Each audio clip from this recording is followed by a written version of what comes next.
Hello and welcome back to my Dandelion Diaries.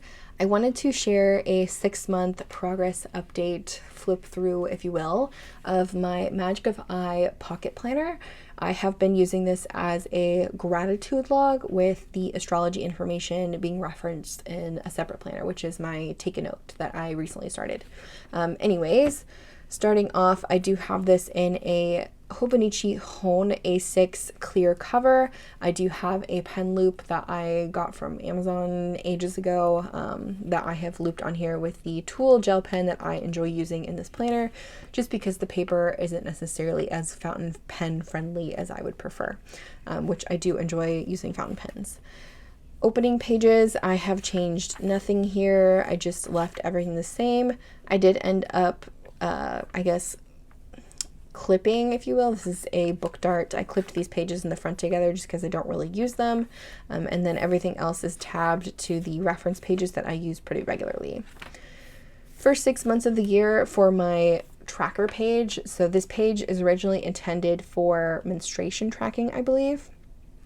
I ended up trying to use this as a way to track the days that I would meditate. And after April, I stopped updating it. So kind of a flop. But I think I was tracking this elsewhere and I felt that data elsewhere was better for me. So just not utilizing this page anymore it's okay with me.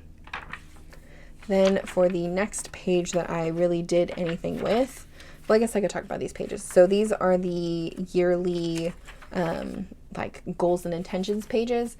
So I filled all of these out at the beginning of the year with like the beginning goals. And at the end of the year, I plan to come back and write down how everything went with each section of my goals. And then all of these clippings are PET tape from from London Gifties, in case you're curious. But putting all in here was nice to look back on. I'll be interested to see how that goes at the end of the year. Then this was new to the 2024 books. This is considered the bird's eye view of 2024. It is basically what I consider to be a Calendex type format, similar to that in the 𝗦𝘃𝗁𝗍 planners that I enjoy, the Sterling Ink planners, and other planners that have this kind of setup. I think Wonderland 222 also has pages like this.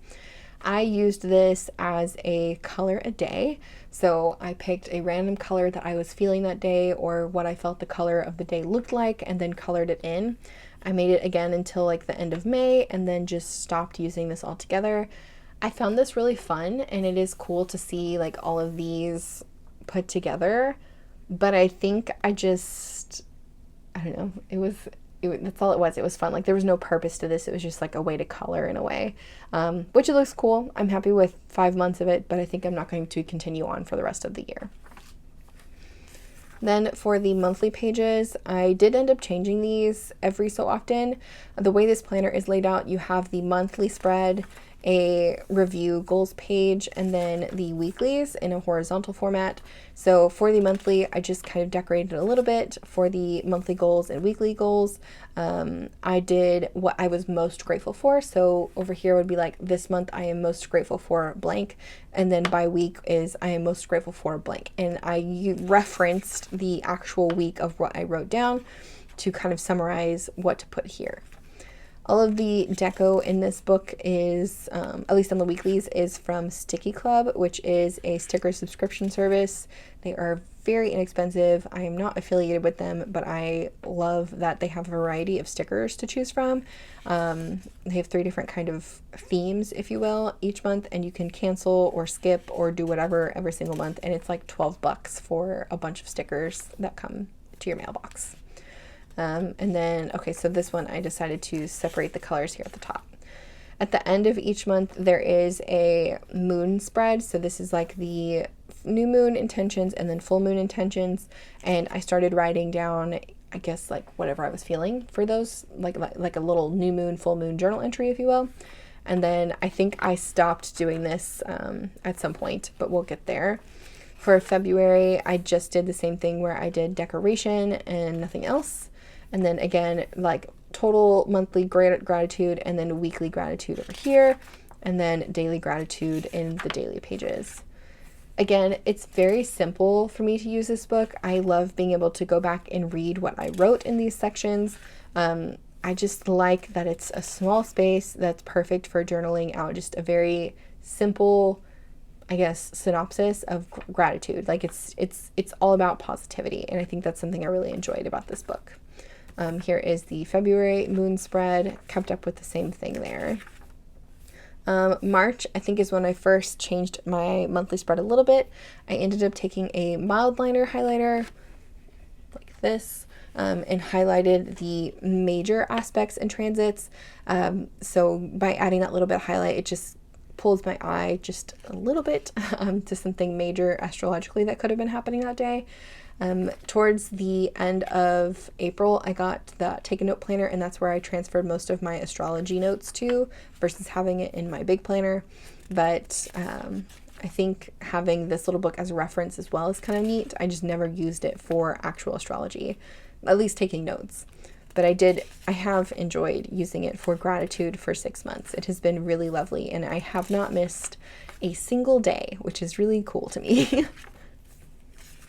Here is April. So again, I used that mild liner to kind of highlight the specific aspects that were a bit more direct. And then I also took the marker and just highlighted holidays.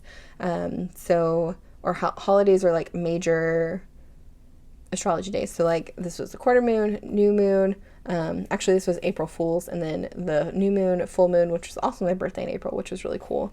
19th, which was the start of Taurus season, and then the 25th, which is when Mercury went back direct. So having those kind of highlighted shows me, okay, what's special about those days. And then I kept up with, again, monthly gratitude, weekly gratitude, daily gratitude. Again, this book is very simple for me to use, very easy to update, and it's really fun for me to read back on just the various things that I was grateful for each day, which is really nice. And then here's, again, the new moon, full moon spreads. May, I kept up with the same thing, highlighting the exact aspects and transits, and then having the bolder square to show me if there was anything major going on with the moon, planets, or holidays.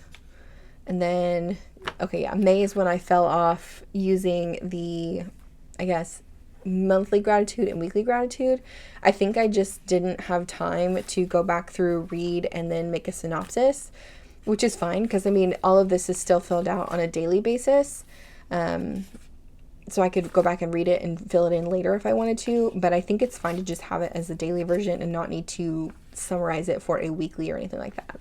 Then moving on into June, I kept up with the highlighting of the transits and aspects and stuff, but I went away with the boxes. I stopped with the boxes now.